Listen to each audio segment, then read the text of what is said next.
Le circuit du Val de Vienne accueillait la dernière manche avant la trêve estivale de la Coupe Caterham Road Sport.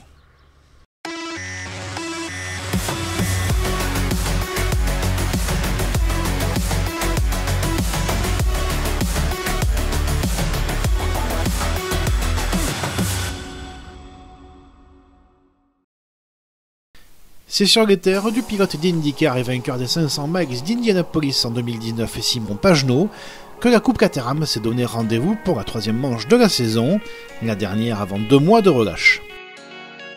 Pour cette épreuve, on notait la venue de Laurent Wessler dans la numéro 58 et Karen Gaillard dans la numéro 300.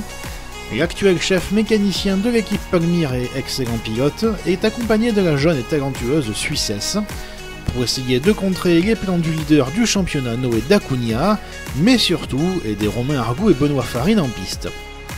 Arthur Mathieu était aussi de retour en Caterham, le jeune pilote provençal pour sa première en road sport partageait le volant de la numéro 2 avec Stella Kohn.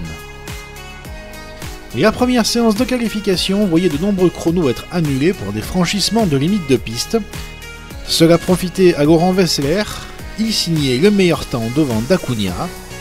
Ce dernier était encerclé de pilotes Palmyre puisque Argout et Farine suivaient sur la seconde ligne. Despierre et Bataille se partageaient la troisième ligne. À l'extinction des feux, quelques pilotes cafouillaient leur départ, d'autres le premier virage. Dès les premières minutes, une lutte pour la troisième place laissait le champ libre à Wessler et Dacunia qui filaient se disputer la victoire. Léger bazar également dans ce même peloton, notamment entre Farine et Bataille. Ce dernier était très énergique en début de course, mais devait malheureusement se retirer pour abandonner. Les pénalités pour départ anticipées ne tardaient pas à tomber, et elles concernaient 2 des favoris au podium, à savoir Argout et Farine. Ils réalisaient alors un passage par la voie des stands, mais repartaient loin dans le peloton, laissant Karen Gaillard se battre pour la 4e place avec son pot d'échappement en délicatesse face à Grécourt, Buatier, Lagagné, Montjallet et Charon. Devant, Wessler et Dacunia continuaient leur match de ping-pong mécanique et Despierre profitait de la bagarre entre Gaillard et Lagagné derrière lui pour se créer un bon espace. Après une première partie de course assez mouvementée, celle-ci se stabilisait avant de nouveau s'emballer. C'est Bourrier qui devait partir dans l'herbe pour éviter Chaumont dans le virage 1, puis dans les dernières minutes, les 2 leaders étaient revenus dans un peloton de retardataires. Sur cet exercice, c'est Wessler qui s'en sortait le mieux et filait vers la victoire au lors de cette première manche. Dacunia a terminé en dauphin, mais il devançait une nouvelle fois ses adversaires principaux au championnat. 3e, Despierre marquait également de gros points, passant le drapeau à damier tout juste devant Karen Gaillard, première féminine et révélation de cette première course road sport.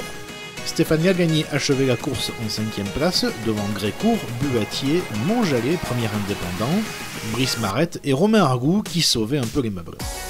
En qualif 2, de nouveau le trio Wessler, Dacunia, Despierre aux 3 premières places. Mais cette fois-ci, le pilote Palmyre subtilisait la pole position au pilote CCF pour seulement 13 millièmes de seconde.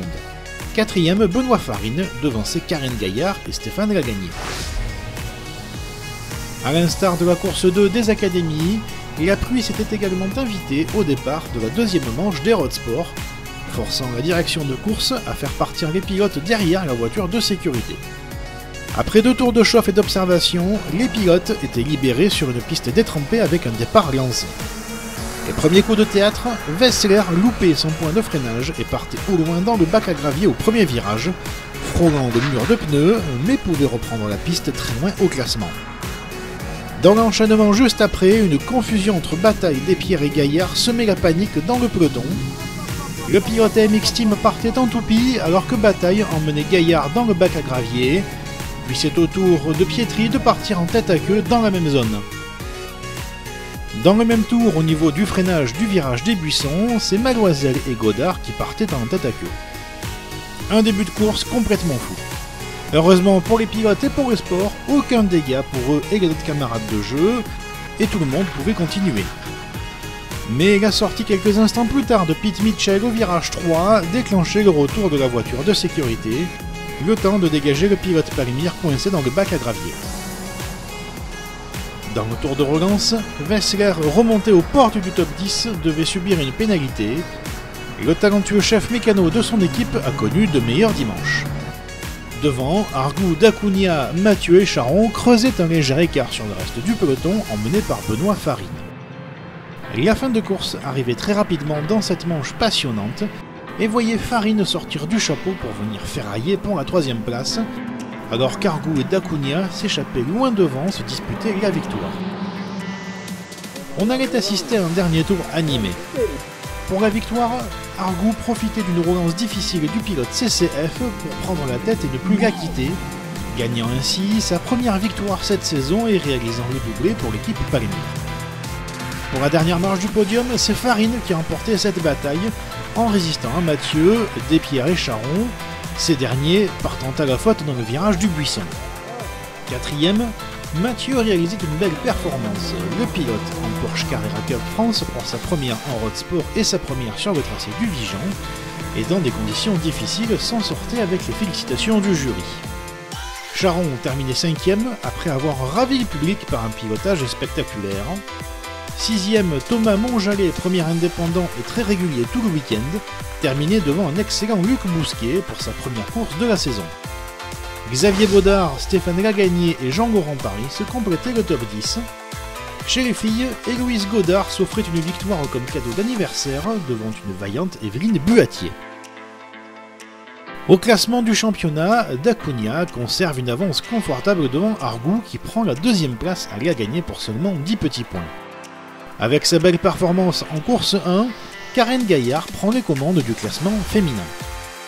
Après ce séjour au Val de Vienne, un peu de repos ne fera pas de mal à la caravane de la Coupe Caterham Road Sport.